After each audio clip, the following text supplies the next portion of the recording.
तो रवीश कुमार जी, जिनके ऊपर अक्सर जर्नलिस्ट होने का आरोप लगाया गया है, उन्होंने इस हफ्ते एनडीटीवी से अपना इस्तीफा दे दिया। सालों तक इन्होंने कंप्लेन किया कि भाई इनके प्राइम टाइम शो के लिए सबसे बड़ा खतरा मोदी जी हैं, लेकिन खतरा तो कोई और ही निकला। I am the danger. अब रवीश जी लोगों की जात की जानकारी कहाँ प्राप्त करेंगे? क्या वो यूट्यूब पर जाएंगे? तो यार लाइक मारो। क्या उनका इस्तीफा दुनिया को ये दिखाने का एक तरीका है कि भाई आप एनडीटीवी को भले ही खरीद सकते हो, लेकिन रवीश कुमार को नहीं खरीद सकते? मगर सब हैं तो गोदी मीडिया ही। आइए देखते हैं।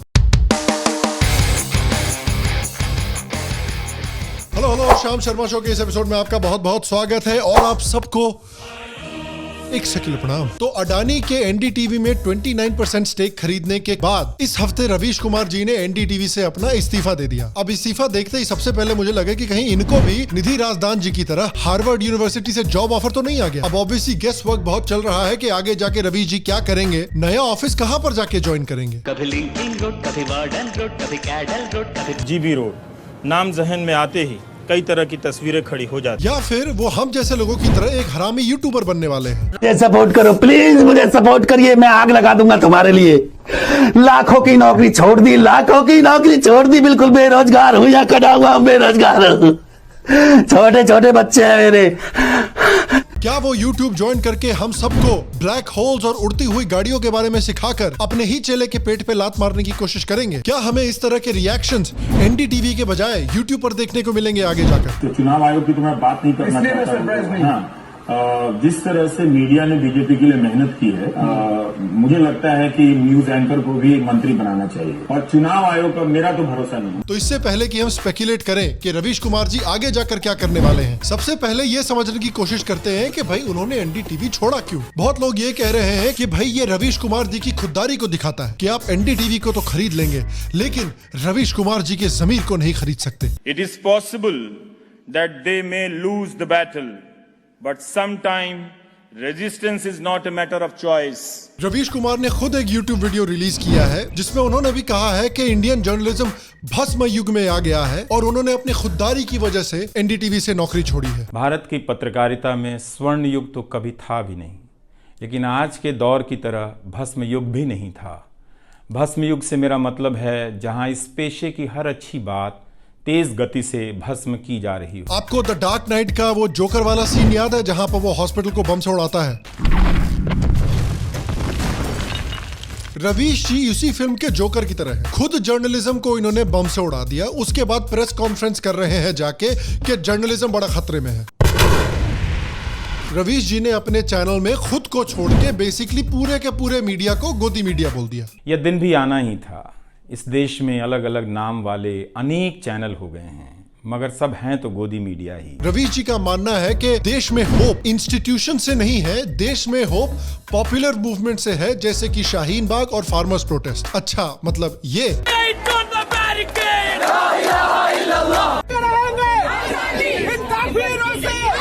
This is the majestic Red Fort, overrun by hundreds of so-called farmers.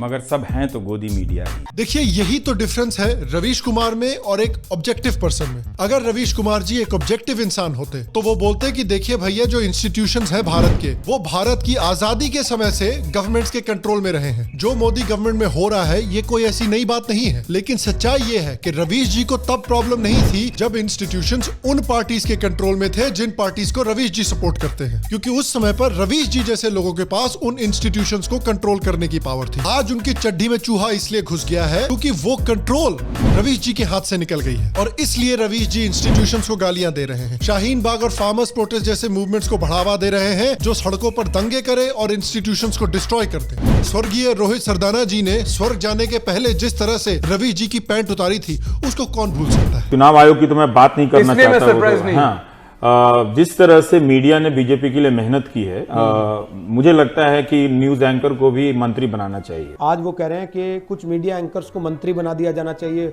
Media मालिकों को मंत्री बना दिया जाना चाहिए। क्यों? उस दिन तो मीडिया एंकर्स मंत्री नहीं बने थे जिस दिन अपने न्यूज रूम में बैठ के वो मंत्रिमंडल डिसाइड करते थे, हेलो गुलाम, और बताते थे उनको कि फलाने को मंत्री बना दो, फलाने को मत बताना।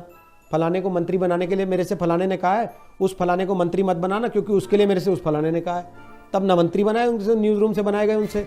जब मंत्रिमंडल उनके दफ्तर में बैठ के बनाए जा रहे थे, डिसाइड हो रहे थे। मगर सब हैं तो गोदी मीडिया ही। क्योंकि देखिए सच्चाई में रवीश जी जीत फिल्म के सन्नी देओल हैं और इंस्टीट्यूशंस जीत फिल्म की करीना कपूर है। अगर रवीश कुमार इन इंस्टीट्यूशंस को कंट्रोल नहीं करते तो किसी को भी नहीं करने देंगे। लाशें बिछा दूंगा, लाशें। और इस वीडियो में एक और कमाल की बात यह है कि रवीश जी अपने आप को छोड़ के बाकी सबको गोदी मीडिया बुला रहे हैं। सबके सब चोर हैं साले। फनी बात यह है कि यही लोग हैं जो कहते हैं कि भाई राइट विंगर्स जो हैं वो दूसरों को देशभक्ति के सर्टिफिकेट देते रहते हैं, लेकिन ये लोग खुद दूसरे मीडिया कंपनीज को सर्टिफिकेट दे रहे हैं कि कौन असली जर्नलिस्ट है, कौन गोदी जर्नलिस्ट है। ये अपने घर पे बैठ के सर्टिफिकेट बांट रहे हैं कि किस तरह की मूवमेंट्स डेमोक्रेटिक है और किस तरह की मूवमेंट्स नॉन डेमोक्रेटिक है। मगर सब हैं तो गोदी मीडिया ही। भाई अगर देखा जाए तो तालिबान के हिसाब से शरिया भी डेमोक्रेटिक है, लेकिन इनमें और तालिबान में ये डिफरेंस है कि कम से कम तालिबान में इतनी तो हिम्मत है कि वो खुद आकर गोली चलाते हैं। रवीश कुमार जी जैसे लोग तालिबान की गोली चलाने के बाद लंबे लंबे आर्टिकल लिखते हैं कि कैसे तालिबान को एक्चुअली प्रताड़ित किया जा रहा है। सबसे पहले तो भाई चाचा जी एनडीटीवी के लिए काम करते थे। एनडीटीवी के लिए काम करने वाले लोगों को खुददार बोलना मनीष सिसोदिया को 2022 के बेस्ट मेल मॉडल बोलने के बराबर हो गया। देखिए रवीश कुमार जी एक तरह से टीपू सुल्तान के सस्ते वर्जन है। वेरी मच पागल। टीपू सुल्तान की तरह ही रवीश कुमार जी की लेफ्ट विंग इंटेलेक्चुअल्स ने मीडिया में और पॉप कल्चर में एक इमेज क्रिएट करके रखी हुई है, लेकिन अनफॉर्चुनेटली जो सच्चाई है वो इंडियन क्रिकेट टीम की हाइप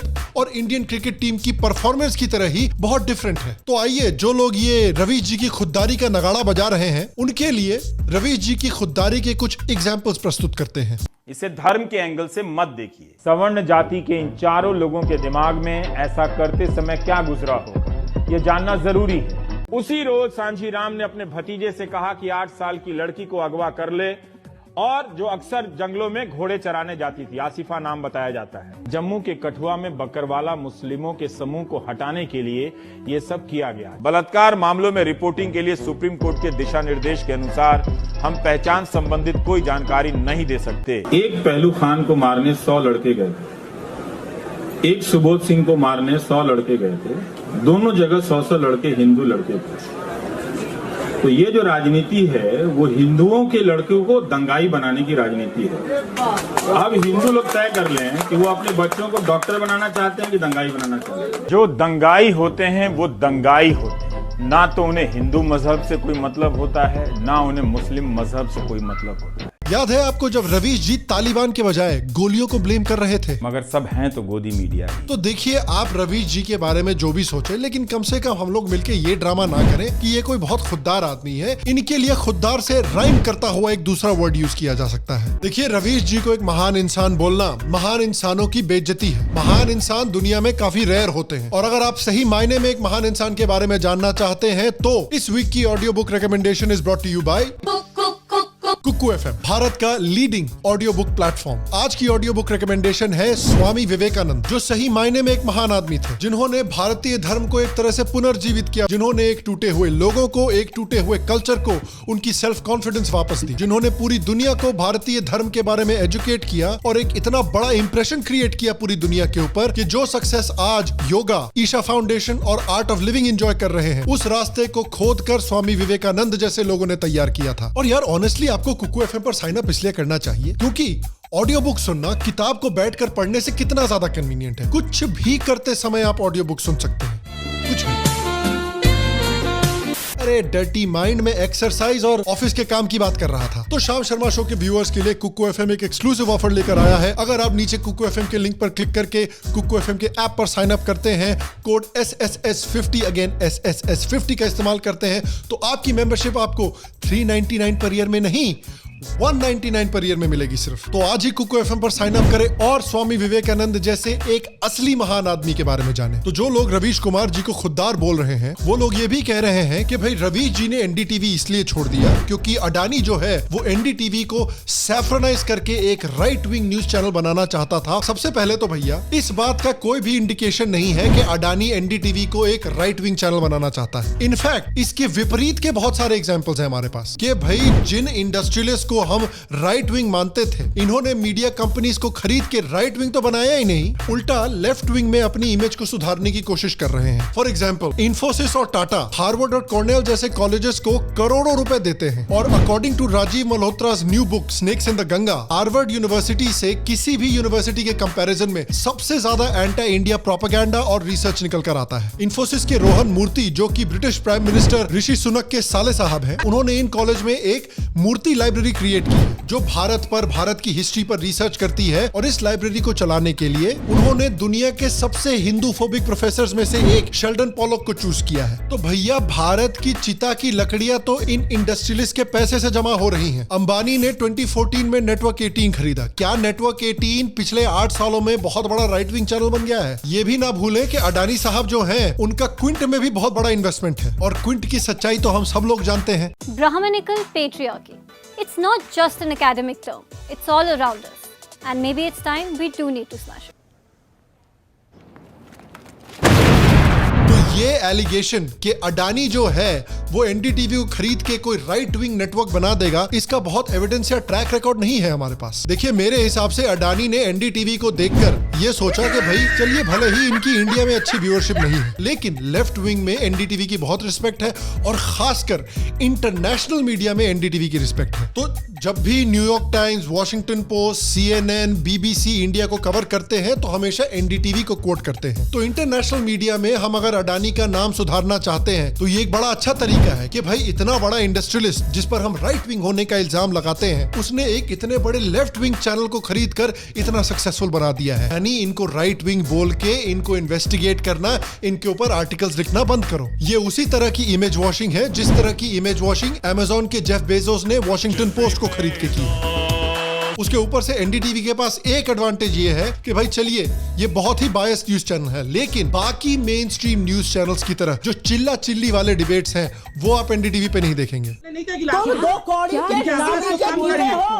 अरे नाली के कीड़े, चुप हो जा, नाली के कीड़े, क्या बोल रहे हो ये? सुप्रिया जी, क्या है ये? कहाँ छिपा हुआ है? ड्रग्स माफिया के बारे में एक आवाज क्यों नहीं उसकी? बोलती बंद क्यों? तो देखिए, मुझे लगता है कि भारत के और भारत के बाहर के दूसरे इंडस्ट्रियलिस्ट की तरह अडानी की स्ट्रैटेजी भी बहुत ज्यादा डिफरेंट नहीं होने वाली है। वो अपने बिजनेसेस के लिए इंटरनेशनल मीडिया में पॉजिटिव कवरेज चाहते हैं, और उस पॉजिटिव कवरेज को पाने के लिए इन्होंने एक बड़ा लेफ्ट विंग ब्रांड खरीदा है, और इस एनडीटीवी को खरीदकर वो इसको एक CNN की तरह इंटरनेशनल ग्लोबल प्रेस्टीज नेटवर्क में कन्वर्ट करने की कोशिश करेंगे। हालांकि आज के जमाने में वो आइडिया कितना सक्सेसफुल होगा वो तो हम नहीं बता सकते। और जहां तक आती है बात रवीश कुमार जी की कि उन्होंने एनडीटीवी से इस्तीफा क्यों दिया, तो रीजन सिर्फ इतना सिंपल हो सकता है कि उनको किसी कंपेटिटर से या दूसरे टीवी नेटवर्क से बहुत ही बढ़िया ऑफर आया हो, जहां पर उनको एनडीटीवी से कहीं ज्यादा सैलरी मिलेगी। तो एक तरफ तो ये अपनी इमेज इंप्रूव कर सकते हैं ये दिखाकर कि मैं कितना खुददार हूं, दूसरी तरफ दूसरा नेटवर्क ज्वाइन करके वो एनडीटीवी से कहीं ज्यादा पैसे कमा सकते हैं। चित्त भी बवासीर कुमार की, पट भी बवासीर कुमार की। और अगर खुदा ना खास्ता रवीश कुमार जी यूट्यूब की दुनिया को एक्सप्लोर करना चाहते हैं तो लल्लन टॉप जैसे चैनल्स को ज्वाइन करके राजदीप जी की तरह वो भी रोज बेइज्जत हो सकते हैं। Where does this leave Rahul Gandhi politically? In the ocean. Why are we still here? Just to suffer. और मैं आपसे पूछना चाहता हूं कि आपके हिसाब से रवीश कुमार के इस्तीफे के पीछे क्या रीजन है? आपको क्या लगता है कि वो आगे जाके क्या कदम लेने वाले हैं? नीचे कमेंट सेक्शन में मुझे जरूर बताएं। बाकी अगर आप वर्ल्ड कप को फॉलो कर रहे हैं और इंडिया क्या कभी वर्ल्ड कप के लिए क्वालिफाई कर पाएगा, इसका आंसर जानना चाहते हैं तो यहाँ पर या यहाँ पर क्लिक करके वो वीडियो आप जरूर देखें। अगर आप शाम शर्मा शो का मर्च स्टोर चेकआउट करना चाहते हैं तो नीचे मर्च स्टोर के लिंक पर क्लिक करके उसको जरूर चेकआउट करें। अगर आप शाम शर्मा शो का मग क्लब ज्वाइन करना चाहते हैं तो नीचे पेट्रियन के लिंक पर क्लिक करके शाम शर्मा शो का मग क्लब भी जरूर ज्वाइन करें। मैं आपसे मिलूंगा अगले एपिसोड में, और तब तक स्वस्थ रहें, सुखी रहें, और आप सबको एक सेकंड प्रणाम। मगर सब हैं तो गोदी मीडिया ही।